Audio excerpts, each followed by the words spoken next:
কখনো মেঘ আকাশ, কখনো বৃষ্টি, তেমনই হয়তো জীবন। এই দুই মমের মধ্যে পার্থক্য কি অনেক? পার্থক্য কি আছে নাকি একটা আরেকটাকে কমপ্লিমেন্ট করে? আসলে কি খুব পার্থক্য থাকে? মানে প্রভাব তো থাকে, একটা একটার সাথে প্রভাবিত হয়। সেই যোগ্যতা আছে কিনা আমি সেটা এখনো জানি না, অনেক বেশি করে পাওয়ার। আমি যে ধরনের গল্পগুলো আসলে করব বলে ভেবেছিলাম, এখন যদি সে ধরনের গল্পে কাজ করার আমার সুযোগ আসে, পজিটিভলি কাজে লাগানো চাই। মমও ভালোবাসতে ভয় পায় না, মমকে ভালোবাসতে। আমি জানি না, তুমি বলো। আমরা তো ক্ষোভ বিক্ষোভ, এই পারস্পরিক দোষারোপ, মারামারি, অনাস্থা, অশ্রদ্ধা, বিশেষ করে মুক্তিযুদ্ধের প্রতি যেটা আমাকে আঘাত করেছে, আমি জানি যে আসলে চরিত্রটায় বসবাস করতে হয়। তারপরে যা হবে, আই এম সো ফরচুনেট, সেলুলয়েডে হলেও দেশের যুদ্ধের জন্য, ভালোর জন্য কোনো কিছু করার সুযোগ তৈরি হয়েছে। অনেকে বলে যে মমর ব্যক্তিগত জীবন অনেক সময় মমকে প্রফেশনালি অনেক পিছিয়ে দিয়েছে। ব্যক্তিগত এবং কাজের পেশাগত কাজটাকে আলাদা রাখতে পারা খুবই সৌন্দর্যের ব্যাপার, সেটা শিখতে হয় মানুষকে ধীরে ধীরে। আমি যেটা হয়তো শিখতে চেষ্টা করছি অনেকখানি। নিজেকে চিনুন, নো ইয়োরসেলফ। কিন্তু নিজেকে চেনার মতো এই কঠিন কাজটা আমরা আসলে কয়জন করতে পেরেছি? আমাদের চারিপাশে রাষ্ট্র, সমাজ, সংস্কৃতি, বিভিন্ন অঙ্গনে যে সকল মানুষ বিচরণ করে, তাদেরকেই বা আমরা কতটুকু চিনি? এরকম কিছু গুণী মানুষকেই চেনার এবং জানার চেষ্টা করব আমাদের KHK ভিউ ফাইন্ডার শোতে। চলুন তেমনই একজন মানুষকে আজকে সবাই মিলে চেনার এবং জানার চেষ্টা করি।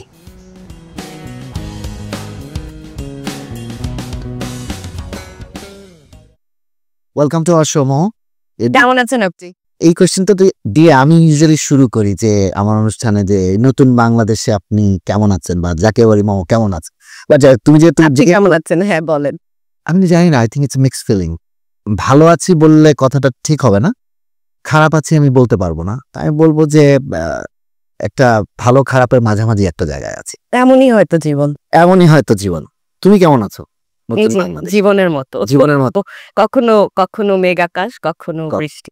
2006 লাক্স চ্যানেল আই সুপারস্টার জিতে তোমার যাত্রা শুরু। 2007 তুমি শ্রেষ্ঠ অভিনেত্রী হিসেবে জাতীয় চলচ্চিত্র পুরস্কার পেলা দারুচিনি দ্বীপের জন্য। তারপর 19 বছরের অনেক লম্বা পদযাত্রা। একজন অভিনেত্রী হিসেবে, একজন নায়িকা হিসেবে জাকিয়াবাড়ি মমর প্রাপ্তি আর প্রত্যাশা, এটা কি পূরণ হয়েছে? আমি ব্রাহ্মণবাড়িয়া শহরে জন্মেছি।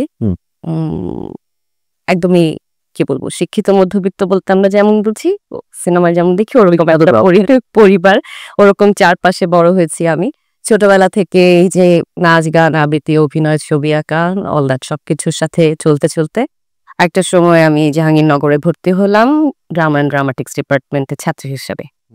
তো এই যে আমার এই পুরো যাত্রাটা, এটা ছিল মানে আমার মার চেষ্টা, আমার বাবার সাপোর্ট এবং আমার আম্মাকে ফলো করা যে হ্যাঁ আম্মা বোধহয় এভাবে চাচ্ছি, ওটা চাচ্ছি, আমি ওটা করি। তো ওটা করতে করতে একসময় আমার ভেতরে ওই ভালো লাগা মন্দ লাগাগুলো তৈরি হলো, যখন আমি অভিনয়টাই আসলে করতে চাই। তো সিম্পলি আমি যদি আপনার কথার উত্তরটা দিতে চাই, প্রথমত সেটা হচ্ছে যে একটা ছোট শহর থেকে ঢাকা শহরে এসে আমি শুধুমাত্র অভিনয় করে সকলের ভালোবাসা পেয়েছি। মানুষ আমাকে অনেক আদর দিয়েছেন, রেসপেক্ট দিয়েছেন, আই এম গ্রেটফুল।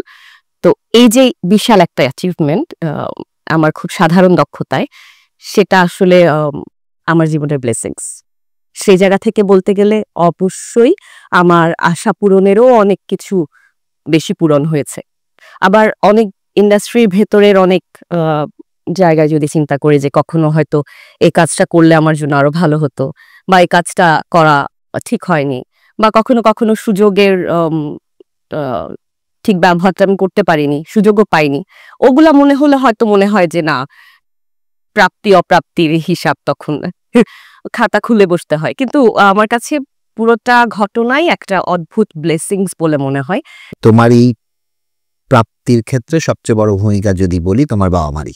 এবং আমি যতদূর জানি যে আঙ্কেল, উনি he himself is a poet, তার সুন্দর কবিতার বই আমার সামনে আছে। আমরা আবার তো কঠিন কঠিন কবিতা, মানে এত বাস্তববাদী কবিতা, মানে খুবই নাইস। আমরা ওনার একটা কবিতা হয়তোবা এই শোর শেষে পড়বো, তুমি পড়বা, সেটা আপাতত রাখলাম। ও একটা কথা, ব্রাহ্মণবাড়িয়ার সাথে আমরা অনেক কিছুতে পারবো না, বাট রসমালাই কিন্তু কুমিল্লারটাই ভালো। এটা রসমালাই ব্রাহ্মণবাড়িয়ারটা বেস্ট। এই একটা জায়গায় তোমাকে আসলে এটা হারটা মেনে নিতে হবে। ব্রাহ্মণবাড়িয়ার সাথে কিছু নাই, কিছুতে পারবো না, বাট ব্রাহ্মণবাড়িয়ার সাথে রসমালাইয়ের ক্ষেত্রে কিন্তু কুমিল্লারটা বেস্ট। অনেক কিছুতেই পারবেন না এবং রসমালাইতেও পারবেন না। রসমালাই ব্রাহ্মণবাড়িয়ারটা অরিজিনাল এবং ব্রাহ্মণবাড়িয়ার মিষ্টি দুর্দান্ত। আচ্ছা ঠিক আছে, তাহলে তুমি নেক্সট টাইম ব্রাহ্মণবাড়িয়া থেকে রসমালাই নিয়ে আসো, আমি কুমিল্লা। ঠিক আছে, ওকে, এটা আমরা একটা অডিয়েন্স পোল নিব। অভিনেত্রী বা শিল্পী মমো আর ব্যক্তিগত জীবনের মমো, এই দুই মমোর মধ্যে পার্থক্য কি অনেক? পার্থক্য কি আছে নাকি একটা আরেকটাকে কমপ্লিমেন্ট করে? আসলে কি খুব পার্থক্য থাকে? মানে প্রভাব তো থাকে, একটা একটার সাথে প্রভাবিত হয়। ব্যক্তি জীবনের ছাপ কর্মক্ষেত্রে পরে, এরকম আমরা দেখেছি, জানি, এটাই হয় সাধারণত। আমি সব রকম চেষ্টা করি ঠিক থাকার এবং প্রফেশনালিও আমি আসলে কাজটা ঠিক মতো করার চেষ্টা করি। এই দুইটা জায়গায় হয়তো একই। মমকে বাংলাদেশি চলচ্চিত্রে নিয়মিত দেখা যায়নি। মমর যে পটেনশিয়াল, সেই ক্ষেত্রে মমো হাতে গোনা 5-7টা সিনেমাতে অভিনয় করেছে। এটা কি তোমার সিলেক্টিভ অ্যাটিটিউডের একটা বহিঃপ্রকাশ নাকি অন্য কিছু? কেন বাংলাদেশ চলচ্চিত্র তোমাকে আরো অনেক বেশি করে পেল না? সেই যোগ্যতা আছে কিনা আমি সেটা এখনো জানি না, অনেক বেশি করে পাওয়ার। সব রকম সিনেমাতে কাজ আমি করতে পারবো না বলে আমার মনে হয়েছে। আমি চেষ্টা করেছিলাম ঢাকায় সিনেমা করার জন্য, কিন্তু করার জন্য, হ্যাঁ, কিন্তু ওখানে আমাকে ঠিক কাজটা আমার সাথে মানানসই মনে হয়নি। এবং তারপরে আমার মনে হয়েছে যে না, আমার ওই ধরনের স্টোরিগুলার সাথে থাকা উচিত যেগুলা কি বলবো, আমাদের সোসাইটির সাথে অনেক বেশি রিলেভেন্ট, অনেক বেশি মানুষের সাথে রিলেভেন্ট। তো ওরকম গল্প করতে পারলে আমার বেশি ভালো লাগবে। তো এটা ছিল আমার চয়েসের জায়গা। এবার বাস্তব জায়গাটা যেটা, বাস্তব জায়গায় এই ধরনের সিনেমাগুলা হয়েছে আমাদের দেশে, প্রচুর সিনেমা হয়েছে। জীবন থেকে নেওয়া শুরু করে কি দুর্দান্ত সব সিনেমা আমাদের হিস্ট্রিতে আছে। কিন্তু সেটা আমি যখন অভিনয় করতে শুরু করি তার আগে, আমি যখন কাজ করতে শুরু করেছি সেই সময়টাতে বেশ কিছু এককেন্দ্রিক গল্প হয়েছে, শুধু হিরো কাস্ট, লিড কাস্ট, পুরুষ অভিনেতাদের উপরে ফোকাসড অন। ঠিক আছে, হতে পারে, কিন্তু সেখানে আসলে নারী চরিত্রগুলা খুব বেশি আমলে আসে না। সেই সময় প্রেক্ষাপটটা এটা হয়েছে, তখন আমার মনে হচ্ছে আচ্ছা ঠিক আছে, তাহলে আমি হয়তো আরেকটু দেখি, ওয়েট করি, তাহলে বেটার গল্প হয়তো আসতে পারে। তো এইরকম সময় আমার এই সময়টার মধ্যে গিয়েছে। কিন্তু এখন আমি যেটা দেখছি, আমরা কিছুদিন আগ পর্যন্ত আমরা খেয়াল করেছি যে শুধুমাত্র অ্যাকশন চলছে চারপাশে, চারপাশে জীবনে অ্যাকশন চলছে, বিশ্বে অ্যাকশন চলছে, এবং সিনেমা হলে অ্যাকশন, তাণ্ডব চলছে, তুফান চলছে, দাগি চলছে, দুর্দান্ত ভাবে চলছে, তারপর কি ইনসাফ চলছে, অ্যাকশনও এখনো অ্যাকশন ডমিনেট করছে। হ্যাঁ, আমরা সেটাই দেখে আসছি। কিন্তু তারপরও উৎসবও চলছে, কিংবা আমার খুব পছন্দ হয়েছিল ওই সিনেমাটা, দেয়ালের দেশে দেয়াল, একটা সিনেমা, সেটাও চলেছে, ভালো চলেছে, এবং দর্শক অ্যাপ্রিসিয়েট করেছেন, পছন্দ করেছেন, উৎসব দেখে দর্শক পছন্দ করেছেন। তো এই যে নানা একরকম গল্প না হয়ে নানা রকম গল্প হওয়ার এখন যে সুযোগটা আমাদের ইন্ডাস্ট্রিতে তৈরি করেছেন ডিরেক্টররা, প্রডিউসাররা সবাই মিলে, এখানে আমি আশা দেখতে পাই। আমি যে ধরনের গল্পগুলো আসলে করব বলে ভেবেছিলাম, এখন যদি সে ধরনের গল্পে কাজ করার আমার সুযোগ আসে, পজিটিভলি কাজে লাগানো চাই। আই এম শিওর ওই অপরচুনিটি গুলো is knocking at the door. দেখা যায়। অনেকে বলে যে মমর ব্যক্তিগত জীবন অনেক সময় মমকে প্রফেশনালি অনেক পিছিয়ে দিয়েছে। এই কথাটাতে কতটুকু যুক্তি আছে? এবং আমার কাছে মনে হয় প্রত্যেকেরই, শুধু আমার একার না। যেটা বলছিলাম যে ব্যক্তিগত জীবন আর প্রফেশনাল জীবন দুটা মিলেমিশে একাকার হয়েই চলে, কারণ মানুষই তো কিভাবে আমি আসলে কোন সিচুয়েশনকে কিংবা আমার জীবনকে ডিল করছি, ঘটনাটা সে। ওখানে আমি একটা সম্পূরক কোয়েশ্চেন করি, এটা আমাদের সবার জন্য, শিল্পীদের জন্য। আমাদের কি এই জায়গাটাতে আরো বেশি কেয়ারফুল হওয়া উচিত যে আমরা আমাদের ব্যক্তিগত জীবনকে প্রফেশনাল লাইফ থেকে আলাদা করে রাখাটা যতটুকু সম্ভব ওটা চেষ্টা করব? এটা কি আসলে উচিত, নাকি আসলে এটার প্রভাবটা থাকা ইটস অর্গানিক? কোনটা? প্রভাব যেহেতু থাকবেই, তো জীবনটাকেই আসলে যন্ত্রণামুক্ত করা উচিত। ইউটোপিয়ান গল্পের মতো যদিও মনে হয় ব্যাপারটা, কিন্তু আপনি তো চেষ্টা করলে পারেন অনেকখানি নিজেকে নিয়ন্ত্রণ করতে, রাদার দেন আপনি বাইরে কিছু নিয়ন্ত্রণ করতে চান। তো যেটা আপনি জানতে চাচ্ছিলেন যে মানে তোমার ব্যক্তি লাইফটা কি তোমার প্রফেশনাল লাইফকে ডমিনেট করে কিনা? ধরেন আপনার এখন ব্যক্তিগতভাবে কাঁদতে ইচ্ছা করছে বা কোনো এমন একটা সিচুয়েশন যে সিচুয়েশনে আসলে কান্না পাচ্ছে এবং আপনি ওই সিচুয়েশনে ইমোশনালি অ্যাটাচড, আপনি কি কাঁদবেন না? অবশ্যই কাঁদবেন। কিন্তু এমন কি হয়েছে কান্নাকাটির পরে কাজটা না করে চলে এসেছি বা এমন কিছু ঘটনাটা ঘটেনি। তো আমার কাছে মনে হয়েছে অবশ্যই ব্যক্তিগত এবং কাজের পেশাগত কাজটাকে আলাদা রাখতে পারা খুবই সৌন্দর্যের ব্যাপার। সেটা শিখতে হয় মানুষকে ধীরে ধীরে। আমি যেটা হয়তো শিখতে চেষ্টা করছি অনেকখানি। মোমোকে ভালোবাসা অনেক কঠিন। অন্যভাবে বলতে মোমো ভালোবাসতে ভয় পায়। এই যে একটা অনেক বড় রিউমার, এটা নিয়ে তুমি কি বলো? মমো ভালোবাসতে ভয় পায় না, মমোকে ভালোবাসতে আমি জানি না, তুমি বলো। আপনি যদি জাকিয়াবাড়ি মমকে ধরেন স্ক্রিনে দেখে ওই ঘটনায় ওই ইমেজের সাথে ভালোবাসার সম্পর্ক তৈরি করতে চান তাহলে নির্ঘাত কঠিন। কঠিন? কঠিন, আচ্ছা। নির্ঘাত কঠিন। মানে ওটা তো সত্যি জীবন না, ওটা একটা স্ক্রিপ্টেড লাইফ। আর আপনি যদি মানে জাকিয়াবাড়ি মমো ব্যক্তি যে একজন মানুষ যার দায়িত্ববোধ যেমন আছে, অনুভূতিও আছে, তো ওই ধরনের মানুষের কি হয়, ভালো মন্দ দুটোই তো থাকে। তো ভালো মন্দ দুটোকে নিয়ে যদি কেউ মন করতে চায়, এটা কঠিন। একটা ছবি ছিল নটিং হিল, রিমেম্বার? আমার খুব পছন্দের ছবি। ওখানে জুলিয়া রবার্টস একটা খুব সাকসেসফুল অ্যাক্ট্রেসের রোল প্লে করে, and she fell for this very simple guy, Hugh Grant ছিল। ওখানে একটা প্রেস কনফারেন্সেও বলে, at the end of the day I am just a simple girl looking for a loving man. তুমি কি ওই ইয়েটাতে বিশ্বাস করো? হ্যাঁ, আমি তাই বিশ্বাস করি। Family man, loving man, caring man, saint. মানে ইনফ্যাক্ট সবাই দিন শেষে আরামটা যেহেতু পছন্দ করে, আমার মনে হয় ওভাবেই সবাই চায়। একাকিত্বকে কিভাবে ডিফাইন করবা? একাকিত্ব কি শেখায় বা কি উপলব্ধি দেয়? একাকিত্ব প্রকৃতির কাছে নিজেকে সমর্পণ করতে শেখায়, নিজের ভেতরে ডুব দিতে শেখায়, ইরোর্সকে ফাইন্ড আউট করতে শেখায়, সেলফ কেয়ার শেখায়, কি কি করা ঠিক না, কি কি করা উচিত, বা নিজের প্ল্যানিং কি, এক্সারসাইজ কি, মেডিটেশন, লেখাপড়া, অনেক কিছু। আমার কাছে মনে হয় একা থাকার স্লট, একা থাকার মানে ক্ষতিকারক দিক যদি কেউ নিতে চায় যে আমি খুব একা, আমার মন খারাপ হচ্ছে, আমার কেউ নাই, এই একাকিত্ব যদি কারো একা থাকার সঙ্গী হয় সেটা বিপজ্জনক। কিন্তু নিজে যদি নিজের সঙ্গী হই তাহলে তো আমার সাথে আসলে অনেক কিছু জড়িত, আমার পরিবার জড়িত, বন্ধু বান্ধব জড়িত, চারপাশ জড়িত, কাজ জড়িত। কখন কোনোভাবেই মানুষ আসলে একা না বোধ হয়। You have an honors and master's degree from or MPhil, তুমি এমফিলও করেছো জাহাঙ্গীরনগর ড্রামাটিক্স ডিপার্টমেন্ট থেকে, এবং আমরা যেটা জানি যে you are pursuing your education for further.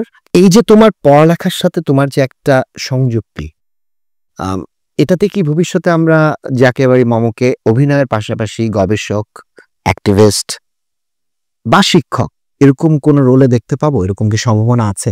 আমি চাই আসলে রিয়েলি যেন কন্ট্রিবিউট করতে পারি, শুধুই যদি মানে নিজের খুব খুব ব্যক্তিগত কিছুর জন্য আমি আর তেমন কিছু চাই না। 24-এর গণ অভ্যুত্থান তোমার খুব সক্রিয় পার্টিসিপেশন ওখানে ছিল, এবং অনেক কিছুকে বাজিতে ধরে তুমি ছাত্র জনতার পাশেই ছিলে। গণ অভ্যুত্থান পরবর্তী বাংলাদেশটাকে নিয়ে মম কি অনেকের মতো কিছুটা হতাশ? হ্যাঁ, হতাশ বলতে আমরা তো ক্ষোভ, বিক্ষোভ, এই পারস্পরিক দোষারোপ, মারামারি, অনাস্থা, অশ্রদ্ধা, বিশেষ করে মুক্তিযুদ্ধের প্রতি যেটা আমাকে আঘাত করেছে, এইগুলা তো আমরা কেউই চাই নাই। আই এম শিওর এই সময়টায় যারা সাধারণভাবে যারা রাস্তায় নেমেছেন প্রত্যেকেই চেয়েছেন যে আমরা যা দেখে এসেছি, যে অস্থির সিচুয়েশনে আমরা সাফোকেটেড ফিল করেছি, সেই সাফোকেশন থেকে যেন আমরা বেরোতে পারি, আমরা যেন আমাদের কাজটা সুন্দরভাবে করতে পারি এবং দেশ যেন সুন্দর থাকে। তাই তো আমাদের ব্যক্তিগত কিছু চাওয়া পাওয়ার তো ছিল না, আমার তো অন্তত না। সেই জায়গা থেকে আমরা তো আশাহত হয়েছি বলে আমার মনে হয়, কারণ পুনরাবৃত্তি ঘটেছে পুরাতন ঘটনাগুলোর, যেগুলো কাঙ্ক্ষিত না কোনোভাবেই। এখানে অনেক বড় একটা সুযোগ ছিল, যে সুযোগটাকে অনেক পজিটিভলি কাজে লাগানো সম্ভব ছিল। সেটা সম্ভাবনাকে আমি সবসময় মানে রাখতে চাই সামনে, যেন সম্ভাবনাকে ছোঁয়া যায়। কিন্তু এই সম্ভাবনাটা তৈরি করতে হলে মানে এটা আমরা হয়তো মিস করে ফেলেছি, যেটা আমাদের দেশের জন্য আরামদায়ক মঙ্গলময় হয় নাই। এটা তোমার মনে হয় এটা কেন হয় যে আমরা যখনই একটা ক্ষমতার পট পরিবর্তন হয় আমরা তখন আমাদের ইতিহাসকে নতুনভাবে আবার আমাদের মতো করে, বা ওই সেই মুহূর্তে যারা ক্ষমতা তাদের মতো করে ইতিহাসটাকে নতুনভাবে রিরাইট করার চেষ্টা করি? আই মিন, একটা দলের ফেলিয়ার কারণে বা একটা দলের ভুলের কারণে আমরা আমাদের মুক্তিযুদ্ধের ইতিহাস বা যেটা বল মানে বঙ্গবন্ধু শেখ মুজিবুর রহমান, যাকে আমরা জন্মের পর থেকে বঙ্গবন্ধু হিসেবে জেনে আসছি, এখন বঙ্গবন্ধু বলা যাবে না, জয় বাংলা বলা যাবে না, যেটা বাংলাদেশের মুক্তিযুদ্ধের স্লোগান। আমার কাছে মনে হয় কি ভাই, যে বাংলাদেশের যা আর্থসামাজিক সিচুয়েশন, পলিটিক্যাল সিচুয়েশন দ্বারা নিয়ন্ত্রিত হচ্ছে সবকিছু তো সবসময়, তো বাংলাদেশের এই মুহূর্তে আরো অনেক জরুরি কাজ করার আছে, যেগুলো না করে এসব অকাজে সময়টা নষ্ট হচ্ছে, যে সময়টা আমাদেরকে পিছিয়ে দিচ্ছে দেশের প্রোডাক্টিভ, দেশের ভালোর জন্য প্রোডাক্টিভ এবং দূরদৃষ্টি সম্পন্ন চিন্তার অ্যাপ্লিকেশন, ইমপ্লিমেন্টেশন আমরা অভাব বোধ পাচ্ছি না। তো দেশের অনেক ইম্পর্টেন্ট কাজ আছে, অনেক সেক্টরে অনেক কাজ করার আছে, তো সেই কাজগুলো যদি আমরা মন দিয়ে করি, এসব অকাজ ভাবার আসলে সময় থাকে না। জীবনে কষ্টকে কি উদযাপন করা যায়? একতরফা সুখ এক্সপেক্ট করা কি ঠিক? জীবনের পথে চলতে যে কষ্টগুলো পাই সেগুলো কি শুধুই কষ্ট, নাকি সেগুলা লার্নিং? এগুলো কি কখনো প্রেরণা হয়? অবশ্যই হয়, কষ্ট তো লার্নিং হয়। তুমি কি তোমার জীবনের কোনো কষ্টকে কখনো উদযাপন করেছো? উদযাপন কি, প্রতিদিনের জীবনযাপনটা যদি আনন্দদায়ক হয় তাহলে আমি সেটাকে উদযাপন বলতে চাই। কারণ এই যে আমি এই মুহূর্তে বেঁচে আছি, কালকে সকালে সূর্যটা দেখবো কিনা আই এম নট শিওর। তো আমি যখন বেঁচে আছি আমার জন্য আরো বিশাল কিছু করার সম্ভাবনা, সুযোগটা রয়ে গেছে এখনো। সো আই এম থ্যাঙ্কফুল প্রথমত, এবং আমার কাছে মনে হয় এটাই উদযাপন। সুখ আর শান্তির মধ্যে পার্থক্য কি? সুখ হচ্ছে অনেক সময় প্রচুর সাজুগুজু করে বিয়ে বাড়িতে বিয়ে খেতে যাওয়া, একটা সুখ সুখ সুখ ফিল হয় ফ্যামিলির সাথে। আর শান্তিটা অবভিয়াসলি আমার ভেতরে, একদম আমি আমার বিছানায় সুযোগ থাকলে একটা ভাত ঘুম, এটা আমার শান্তি। আমাদের একটা রাউন্ড আছে 7.62, হ্যাঁ ফায়ার রাউন্ড। ওখানে সাধারণত আমি 7টা শব্দ বলি, ওটার কাউন্টারে তোমার যেটা মনে আসবে সেই শব্দটা তুমি বলতে পারো, বাবা এক লাইনে উত্তর দিতে পারো। তো সো রেডি? জাহাঙ্গীরনগর বিশ্ববিদ্যালয়। আমার সোল। দায়িত্ব? সুন্দর জীবনযাপন করা। ক্রোধ? একদম বাজে জিনিস, ছেড়ে ফেলা উচিত। বিচ্ছেদ? হয়তো প্রয়োজন। জীবনসঙ্গী? আমি বেস্ট। উদ্ভাস? সবকিছু জড়িয়ে ধরা শান্তি। পরিবার? নিরাপত্তা।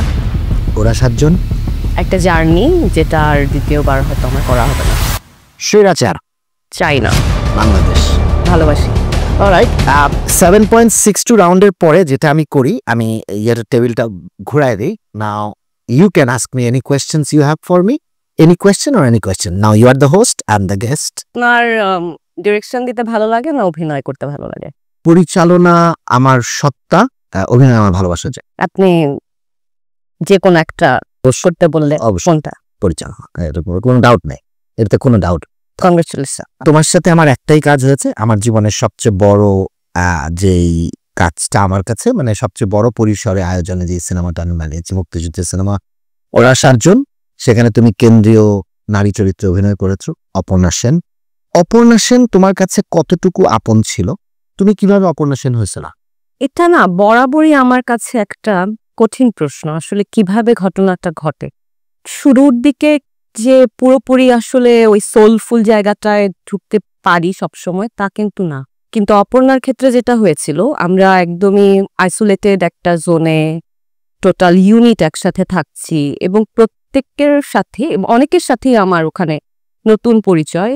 এই যে পুরো ব্যাপারটা, ওই জার্নিটার মধ্যে অপর্ণা সেন হয়ে ওঠার জন্য আমার অনুঘটক ছিল চারপাশে অনেক, বলবো আমি, যেটা আমাকে ওই চরিত্রে বসবাস করতে হেল্প করেছে। মানে আমি জানি না প্রিপারেশনটা কিভাবে নিতে হয়, আমি জানি যে আসলে চরিত্রটায় বসবাস করতে হয়, তারপরে যা হবে অপর্ণা তোমার কাছে কতটুকু আপন ছিল? আপন ছিল। ওইভাবেই আমার কাছে আপন ছিল। যখন আমি আসলে তাকে লিভ করতে পেরেছি, বসবাস করতে পেরেছি তার সাথে, তখন আমার মনে হয়েছে আমার আমার চরিত্র এটা আমি। মুক্তিযুদ্ধ তো দেখা হয়নি, সিনেমায় দেখেছি, শুনেছি। তো এই প্রথম এ ধরনের একটা ফিল্ডে, ব্যাটল ফিল্ডে যুদ্ধের গল্প তে অভিনয় করার যে এক্সাইটমেন্ট, ওইটা আমি ফিল করেছি এবং আমার মনে হয়েছে আই এম সো ফরচুনেট। সেলুলয়েডে হলেও দেশের যুদ্ধের জন্য, ভালোর জন্য কোনো কিছু করার সুযোগ তৈরি হয়েছে। আমি আই হোপ, তো আমি যতদূর আমি দেখেছি অডিয়েন্সের কাছ থেকে ফিডব্যাকে, তারা অপর্ণা সেনের প্রতি তাদের একটা অন্যরকম ভালোবাসা ছিল, এবং এটা কৃতিত্ব goes to you for becoming Aparna Sen. এই যে আমাদের যে বর্তমান সময়টা, এখানে ভিউ, লাইকস বা তথাকথিত সেলফ মার্কেটিং খুব মানে একটা কি ফ্যাক্টর প্লে করে। আমার যারা কাছের আর্টিস্ট, স্পেশালি যারা হয়তো বা 1 বা 2 যুগ আগের, তারা এটাতে কমফোর্টেবল না। Are you comfortable? আমি তো নন টেকটো একজন মানুষ, আমি 90s কিড। তো স্বাভাবিকভাবে আমি আসলে ওই যে এভাবে ঘুরিয়ে ঘুরিয়ে ফোন করে হ্যালো, সেখান থেকে আমরা এখন এআই পর্যন্ত চলে এসেছি, তাই না? তো আমাকে তো আসলে সবগুলোর সাথে সাথে কোপাক করে করে আসতে হচ্ছে। হ্যাঁ, আমি কোপাক করে নিচ্ছি, কিন্তু আমার জন্য খুব আরামদায়ক মনে হয় না টেকনোলজি। সম্ভবত আমি ক্লাসিক কোর্স কিছু That's a good one. That's a good one. নায়ক ছবিটা দেখেছো? ওই অনিল কাপুর একদিনের জন্য প্রধানমন্ত্রী কথা হয়। ধরো এমন কোন একটা সিচুয়েশনে তোমাকে বাংলাদেশের একদিনের প্রধানমন্ত্রী করা হলো, এবং এটা এই নির্বাচনটা হওয়ার আগে ওই ক্ষমতাটা দেওয়া হলো যে তুমি যে কোনো আইন প্রণয়ন করতে পারবা। নির্বাহী ক্ষমতা বলে কয়েকটা জিনিস তুমি প্রণয়ন করবা, সেটা যেই ক্ষেত্রের জন্য হোক। এরকম সুযোগ কখনো না আসুক, ইউ নেভার সুযোগ আমি চাই না। তো তারপরে ধরো আসলো, ধরেন আসলো, মানে এটা আমি কখনো ভাবিই নাই। সো যা বলবো এটা আমার ভাবনার বাইরে, এই মুহূর্তে ভেবে ওইটাই আমরা বলতে পারি। মানে সাধারণ মানুষ হিসেবে আমার কাছে মনে হয় যে বাংলাদেশের হেলথ সেক্টরটা নিয়ে যদি কাজ করা যায়, হেলথ সেক্টরের যেই জায়গাগুলোতে আসলে দুর্নীতি বন্ধ করার জন্য যে আইন প্রণয়ন করা সম্ভব, যা বাংলাদেশের মানুষের যেন সুচিকিৎসার ব্যবস্থা বাংলাদেশেই হয়, এটা যদি করা সম্ভব হয় তাহলে এটা আমি চাই। আর এডুকেশন অবশ্যই, আমাদের দেশের ছেলেরা সবাই তো ছেলেমেয়েরা দেশের বাইরে চলে যাচ্ছে, তাই না? সো এই যে ব্রাইট মাইন্ড গুলা, এই যে অদ্ভুত আমাদের ইয়ুথ এনার্জিটা, সবটাই আমরা মিস করছি। ওনারা মানে দেশের বাইরে পড়তে চলে যাচ্ছেন, দেন ওখানে সেটেল হয়ে যাচ্ছে, বাংলাদেশে ফিরছে না হয়ে যাচ্ছে। তাহলে আমরা মেধা শূন্য হচ্ছি আস্তে আস্তে। সেই মেধা পাচারটা বন্ধ করা, যেভাবে যেভাবে বন্ধ করা উচিত, সেটা আইন প্রণয়ন করে হোক বা দুর্নীতি বন্ধ করার সব দিক থেকে, মানুষের মগজ থেকে দুর্নীতি বের করতে হবে আগে, সেটা যদি সম্ভব হয় তাহলে হয়তো এগুলো সম্ভব হবে। একটা স্টেপ তুমি নিবা সিনেমার জন্য, কোনটা নিবা? যে কাল থেকে এটা ছাড়া হবে না, কি হতে পারে? ডিজিটালাইজেশন যেই ব্যাপারটা আমাদের হয়েছে, মানে কাগজে পত্রে হয়েছে, কিন্তু এখনো আমরা ডিজিটাল টিকেটের ওই বক্স অফিসের হিসাবটা জানি না, এখনো আমাদের সবকিছু ম্যানুয়াল। এই পুরো প্রসেসটা জরুরি ভিত্তিতে আমরা মানে এটাকে অ্যাক্টিভ করার একটা ব্যবস্থা করা যদি যায়, তাহলে সেটা সিনেমার জন্য ভালো হবে। আর মাননীয় প্রধান উপদেষ্টা, অসংখ্য ধন্যবাদ। আমি জীবনে হতে চাই একটা সবকিছু, আমার কাজই না। That's it. It was, আমি আর বেশি কিছু নাই। আমি যেটা আমরা বলেছিলাম যে শুরুতে, তোমার বাবা মুজিবুল বাড়ি আঙ্কেলের বই, আমার মনে হয় জাস্ট র্যান্ডমলি চুজ ওয়ান। এটা পড়ার আগে আমার এই ছোট্ট শোতে আসার জন্য আমি একটা ছোট্ট গিফট তোমাকে দিতে চাই। নিশ্চয়ই। And it's the flag of our country. Wow, যে বাংলাদেশকে তুমি ভালোবাসো, এটা it's a pin, you can wear it, এটা অনার। সো এটা মোর দ্যান গিফট। এটা পড়তে চাও, আপনি পড়ে ফেলতে পারো, তাহলে definitely. Thank you so much, thank you Amita. Let's go. একটা মুজিবুল, আমি ঠিক জানি না, একদম র্যান্ডম। হ্যাঁ এটা র্যান্ডম। যে কোনো একটা আমরা পড়তেই পারি, পড়ে আমাদের শরীর বাড়ি কতটা মানুষ, মজিবুল বাড়ি, বিভাজন পরিষ্কার, এক পক্ষ গরিব কৃষক শ্রমিক আর অর্ধাহারী মানুষ, অন্য পক্ষ লুটেরা অর্থনীতি সৃষ্ট ধনিক ও রক্তচোষা বণিক। পরিচয় জেনে নিন কে কতটা মানুষ। That's about it. Thank you so much, thank you. Thank you for coming to my show. Thank you. Thank you. Thank you. Thank you. কঠিন কঠিন লাগে সবই, আসলে তা কঠিন নয়। সহজ সহজ লাগে সবই, আসলে তা সহজ নয়। কঠিন কঠিন লাগে সবই, আসলে তা কঠিন নয়। নিজেকে চিনতে হয়, কঠিন তবে সহজ হয়।